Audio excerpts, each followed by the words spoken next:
It is a risk that you're going to lose. The UK's worst performance in 48-year history. 100 million people are watching you and potentially watching you fail. The standard has been rather low. Nil.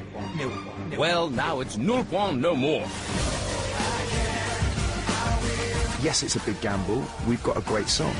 This year, things are going to change. I think they're going to do really, really well. Who can rescue the nation's fortunes? And a lot of people said, you're crazy, you don't need to do it. And we're like, well, why wouldn't we do it? Eurovision, your country needs blue. Get back up again.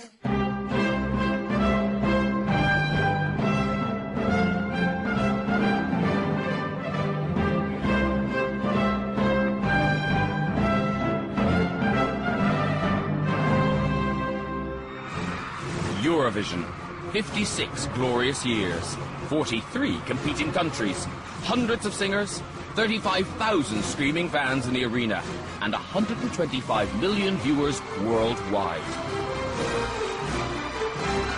But at the Eurovision Song Contest, there can only be one winner. This year, representing the UK, it could be blue. I think we were meant to do something special this year, and this is it. They're embarking on a journey through the glories of Eurovision. I didn't realise how massive Eurovision was. And they'll be finding out exactly what it takes to succeed at the biggest music show on Earth.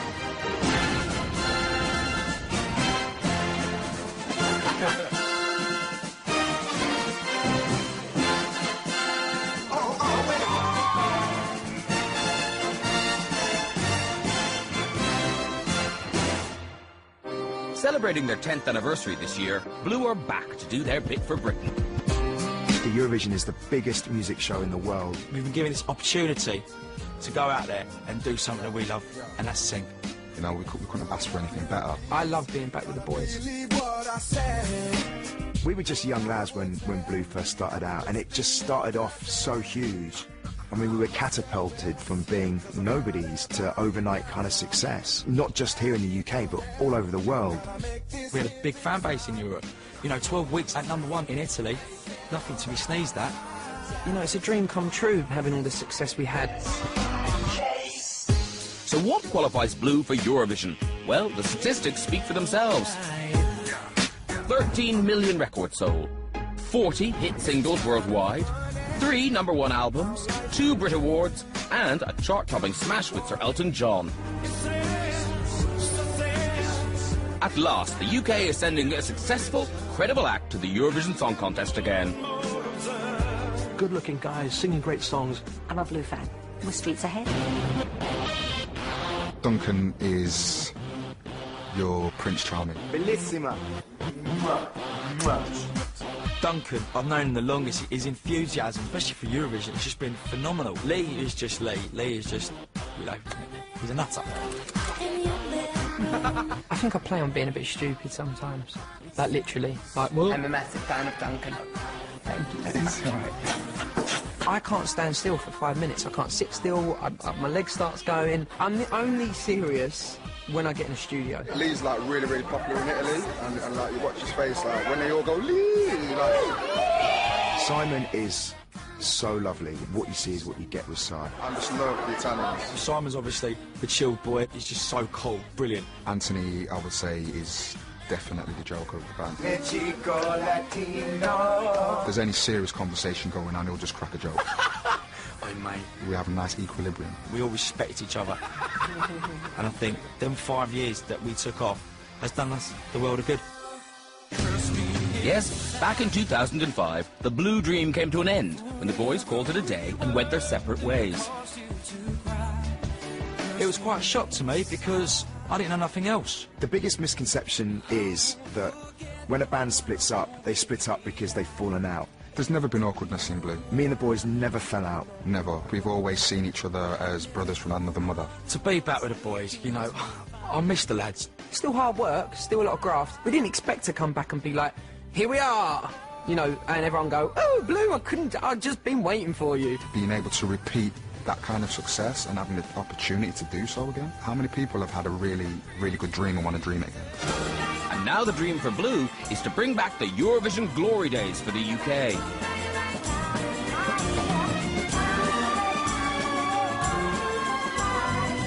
Bang, bang, bang, was an established artist before I did the Eurovision Song Contest, and I thought at some point, you know, maybe this is a risky business, but actually it exposed me to the whole of Europe, and I had tremendous success from it. Congratulations and celebration when I tell everyone that you're in love with me. Eurovision even managed to lure Cliff to its glittering stage. Twice. And look, he hasn't changed a bit. Well, apart from the frilly shirt. First visit with Congratulations, I was so nervous. I'm going to be singing to 100 million people. They're enjoying what we enjoyed 20 or 30 years ago, because you never know what is going to happen or who is going to win. It is a risk that you're going to lose. I lost both times. In the end, that kind of wears off. How did he not win? And let us not forget that this is the show that brought the world ABBA.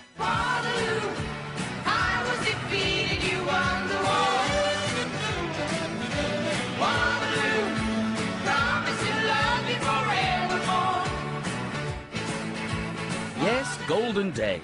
But what is Eurovision now? It is the campus craziest, electrifying show ever. The competition has changed so much. I think there's a stigma attached to Eurovision in the UK simply because we're like the kid that never got picked for football. It's all gimmicky, it's all cheesy, it's all naff.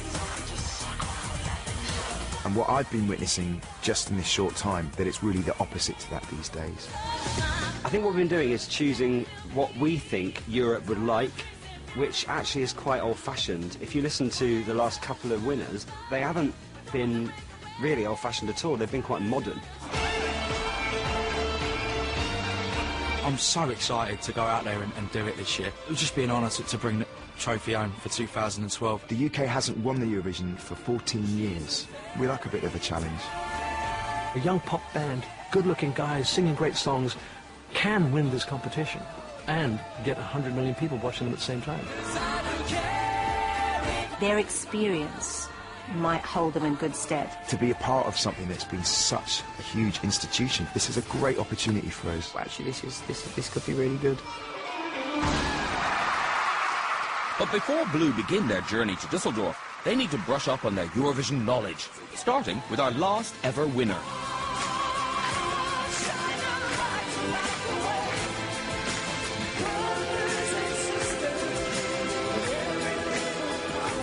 Boys, this is what, isn't it? It's a tune! Katrina was the last time we won, 14 years ago. Wow. Shine a light in every corner of our hearts. And 30 years ago this year, the champagne corks were popping for Bucks Fizz. What I liked about this performance is that how much they were moving around and how much on point the vocals were as well, which I think is like one of the hardest things to do, really. She's got a wicked pair of pins on her. Yeah. Imagine the amount of rehearsals they must have had and how fit you've got to be physically. That's not easy to do, mate. Brilliant. You got a nice pair of pins, lad. Cheers. Amazingly, this is Celine Dion, in an outfit Lady Gaga would say no to, winning for Switzerland in 1988. No, boys, that's Celine Dion. She was completely different. That's not Celine Dion.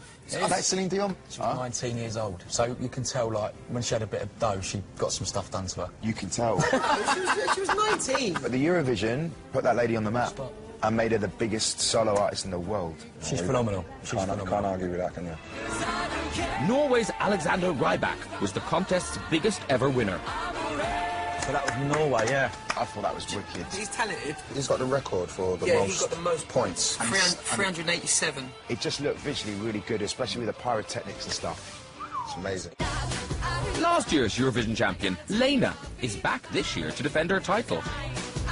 Wow. Lena, eh? Wow. She's massive. She'll be a massive She's gone competition. like #1 all across Europe. Off the back of this. Yeah. She won it last year, and she's defending her title again this year. So she's going to be like a big competition for us. But I think she's wicked. And so there's no pressure then? Nerve-wracking, isn't it? Starting to sink in a little bit. So, there's a lot of work to do, but we've lined up some big names to help. Some of them did us proud at Eurovision. Find the song that you guys like, that you want to sing. You've only got 100 million people there watching you. No pressure. There's tips from huge international songwriters. We've had good songs. We haven't had great songs. And some people who know a thing or two about putting on a show. Well, they've got as good a shout as anybody. Don't be afraid. Just keep your focus. For success at Eurovision, we think there are 6 simple steps that Blue need to follow. The first of our 6 steps to finding the perfect Eurovision entry is getting the right type of song. Styles that have done well over the years have included everything from ballads to rock.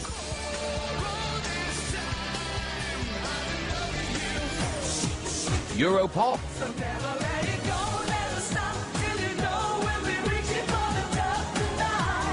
To folk. Duets.